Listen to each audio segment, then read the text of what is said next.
transition to online businesses and all that, so that delivers today's business. Now, we do understand from studies that technological adoption in business is very good.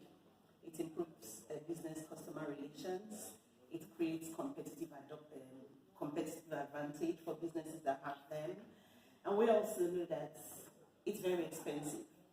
So a lot of small businesses are unable to move into that space, particularly women-owned businesses. So that's why our research objective was to see if technological advancements will make the existing disparities between women-owned and male-owned businesses even wider. And also to see what this implication will be for women empowerment, considering SDG goal number 5, which is to empower women and girls. In order for us to be able to do this, we had to look at 2 different frameworks. The first framework we chose was the adopted efficacy model. With this model, we look at how self-efficacy is important in how we behave. And so to understand this, we have to look at 2 factors that influence self-efficacy. The first one is the verbal stimuli, or the verbal cues around us. And then the second one is how we interpret our experience. These impact on our self-efficacy. Now, when we have a lot of self-confidence and efficacy, it affects our behavior. And in this case, our behavior towards IT.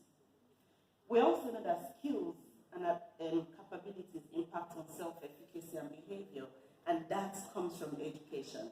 So we'll be looking at that in the next model. Now, all these have an impact on our outcomes. And when we have good outcomes, success and accomplishment, it also impacts again self-efficacy.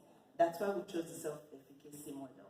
But then we juxtapose that with AWT model because we're looking at technology now. So if we look at self-efficacy alone, it doesn't explain fully why women don't adopt technology. So we had to use the other model. This model focuses on how women learn. So the issue is not about whether women, the study shows that the proportion of women in STEM fields or even in tech fields is relatively low compared to men. So the question then is it that women don't have the brains for technology or STEM fields?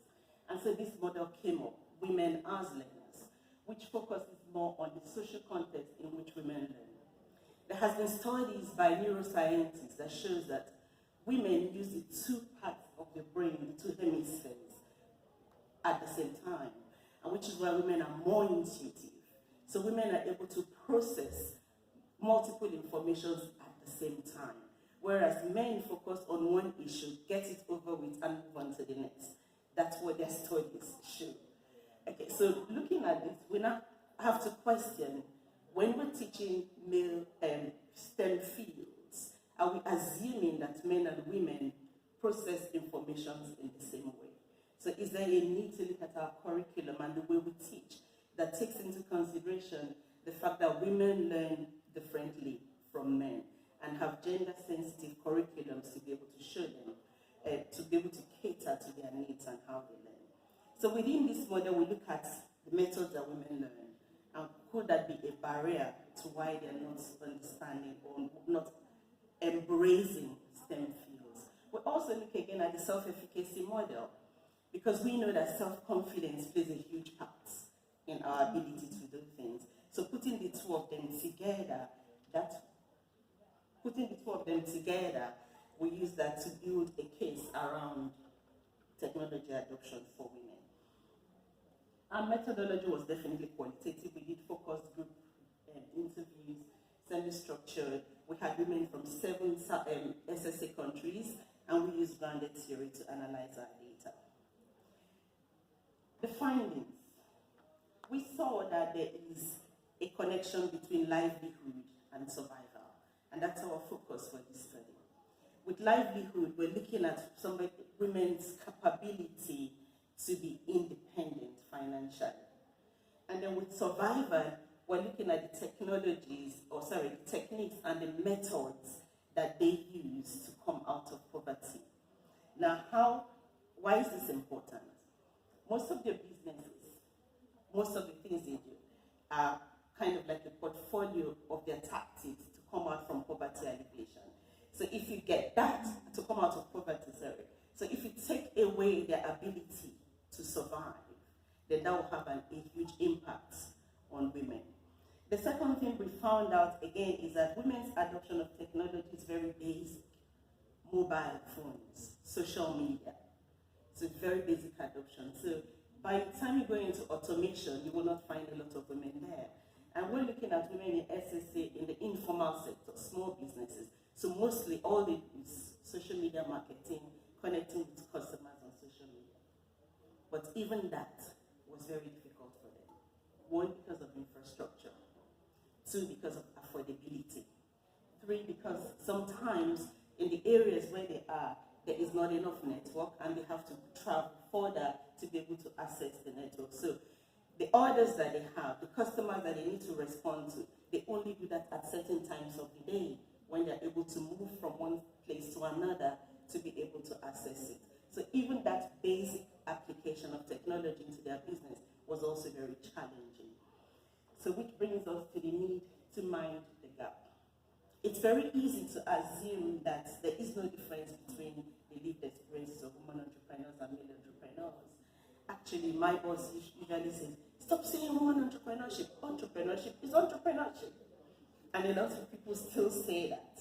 So if we disregard the fact that, yes, there is no one set of prices for women and men. If we just say, for instance, data costs 10,000 naira, for instance, and it's 10,000 for a man, 10,000 for a woman. It's as simple as that. Then we forget that women don't have as much disposable income as men. So even though the men can afford 10,000 for data, some of them cannot afford it. So most of the time they turn off their data because they've been told that when you turn off your data, you save. So you put it on at certain times of the day when it is cheaper to turn them on. So they are not visible to their customers all the time to be able to do their businesses effectively. Again, also, not all of them can use the technology. The title came about from one participant saying she needed help with her business when during the COVID, doing social media and all that, and she gave it to her brother-in-law to handle, and she lost her business to the brother-in-law because he saw how much customers she had, how much everything, and he started the same business and took all her customers. So 1 minute the business was there, the next minute it was done. So that became something that we now had to explore with other people. Issue of trust, having to depend on people to help them because they don't have the skills. So they are not skills to handle technological adoption. Also, the learning style, how we're teaching them. Is there a need for us to reskill women on how to adopt technology into their businesses? So these are the things that we found out from the business. So looking at the antecedents of technology adoption, we have to look at the personal barriers. One comes from self-efficacy, self-confidence, and the sense of credibility. A lot of them can do it if they believe they can do it. They just don't believe they can, and so they depend on other people to do it for them. Then you also look at the personal barriers in terms of the AWT model, the knowledge gap. How are women learning? How are women acquiring knowledge in terms of IT? What are the methods that they're using to acquire this knowledge, and how are they developing their skills? Now, what are the performance expectations? There are some people who believe that my business is doing well, I don't need this. And then they adopt technology to an extent they don't see good results. Okay, so they're asking themselves, why do I really need it for now? So the value, the perceived value of adoption is also a big issue. They haven't seen the need for adoption that much. Also, familiarity with technology has become a big issue for them. Most of them are not familiar with all the technology related to business. And there is no relative ease of adoption because it is expensive.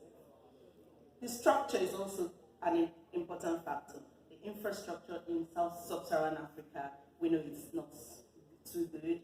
The accessibility and affordability is there, and also the systemic gendered obstacles. Not so many women are on social media because of the cultural views that is a platform that corrupts women. That's also an issue. So not a lot of them are there.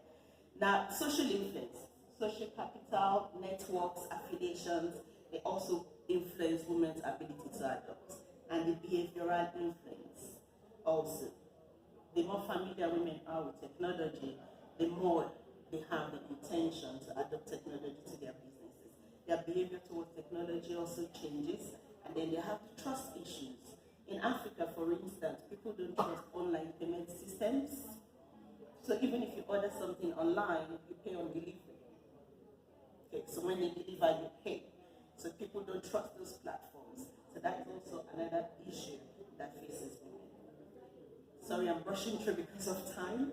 So implicate contributions of our study.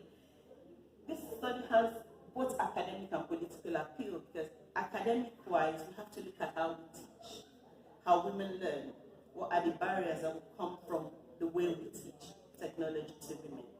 We also look at the importance of ensuring that more women are in STEM cells, and a lot has to be STEM fields. A lot has to be done to encourage women to go into STEM fields. Providers of training on women empowerment could introduce an adapted model of STEM education, one that is gender sensitive, so that they'll be able to get into that field more easily. And the ICT policies need to be addressed or amended to address women's concerns. We're not saying give different prizes to women for data and all that, but there could be things done that would aid women to have ready access to all these technology.